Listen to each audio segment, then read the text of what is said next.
The red carpet outside Manhattan's most expensive hotel was glowing under flashing cameras as luxury cars lined up one by one. Inside, some of the most powerful business leaders in America had gathered for a secret corporate deal. Suddenly, a young man in a torn jacket and worn-out shoes tried to step through the entrance. A security guard shoved him hard and shouted, "This place isn't for beggars." People nearby laughed. Then a deep voice echoed from inside the hall, "Calm but dangerous, touch him again, and you lose your job." The room fell silent as all eyes turned toward the stage. The man who stepped forward was tall, sharp, and dressed in a perfectly tailored suit. The security guard's face drained of color. The poor young man he had just humiliated slowly lifted his head. Their eyes met. In that moment, the truth hit everyone like thunder.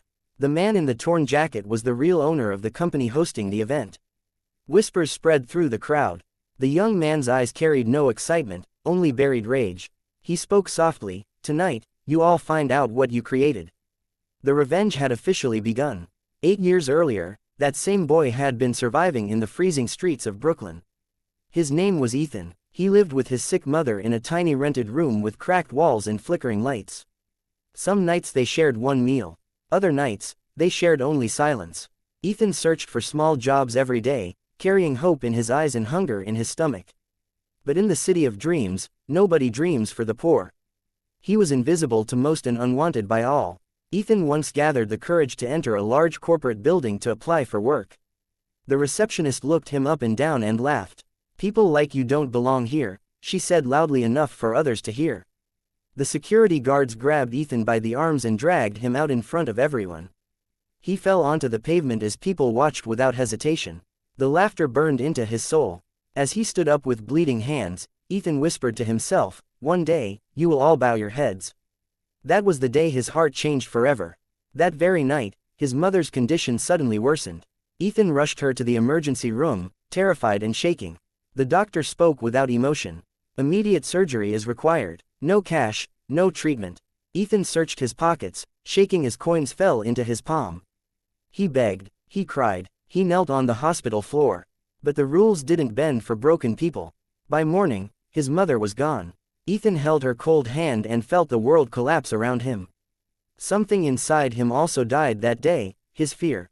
After the funeral, Ethan left Brooklyn with nothing but anger and hunger for change.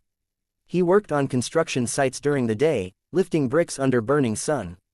At night, he studied using free library computers. He taught himself coding, finance, and business. Every failure burned him, every insult strengthened him. He slept 4 hours a night and worked the rest of the time. Years passed, and scars turned into strength. The boy who once begged for food was now building something dangerous, himself. By his mid-20s, Ethan launched a tech startup from a small apartment. His first product failed. Investors laughed. The second attempt barely survived. The third exploded across the market. Money began to flow. Success followed him like a shadow. He never celebrated. He only remembered. Every deal he made, every company he touched, he moved closer to one destination, the company that once destroyed him. Revenge wasn't his only goal now. Control was. By the age of 28, Ethan had become one of the youngest private investors in the tech world. His name quietly appeared on Forbes lists, but his face remained unknown. Through shadow partners and silent contracts, he began buying shares of the very company that had once thrown him onto the street. The owners never noticed. They were too busy enjoying power to see it slipping away. Piece by piece, the empire they ruled was becoming his. The night of the big corporate meeting arrived. That was the night Ethan planned to reveal everything. The owners believed they were meeting a silent foreign investor. They had no idea they were about to meet their past. The red carpet event was designed to celebrate their success. Instead, it marked their ending. When Ethan arrived in his old torn jacket, no one recognized him. That was the final irony before truth struck. Standing on the stage, Ethan removed the jacket and revealed his identity to the world. Screens behind him displayed documents, contracts, and signatures. One by one, the board members realized they had already lost everything. Ethan had legally and silently taken full control of the company. The CEO tried to speak but produced only broken words. Ethan leaned into the microphone. "You built this company with arrogance. I rebuilt it with pain." The audience sat frozen. Ethan began with the security guard.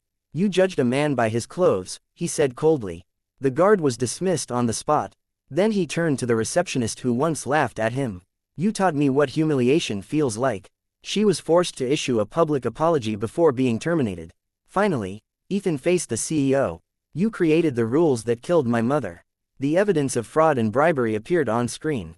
Police walked in. The CEO was arrested in front of everyone. For the first time in years, Ethan felt his chest lighten. The revenge he had carried like poison was no longer inside him, it was finished. But the victory felt empty. He stood alone that night in his office, looking out over the city lights. He didn't feel like a winner. He felt like a survivor. And survivors don't celebrate, they rebuild. Months later, Ethan opened a free hospital foundation in his mother's name. No one would ever again be refused treatment for lack of money. He funded education programs for homeless youth, hired the poor, and rebuilt lives the system had crushed. The media called him a hero. Ethan never accepted the title. He knew the truth. He wasn't born strong. He was forced to become strong. One evening, Ethan returned to the same Brooklyn street where he once searched trash for food. A young boy stood near the same alley, thin and dirty, staring at the ground. Ethan walked toward him and asked softly, "Are you hungry?" The boy nodded. Ethan handed him a warm meal and a card. "If the world ever tells you that you are nothing," he said, "come find me. I was once nothing too." That night, for the first time since his mother's death, Ethan slept without rage in his heart. His revenge was complete, not because his enemies had fallen, but because he was no longer one of them. The boy who once begged for mercy had become the man who created it. And in the city that once rejected him, his name would now be remembered, not as a victim, but as the man who rose from the streets and never looked back.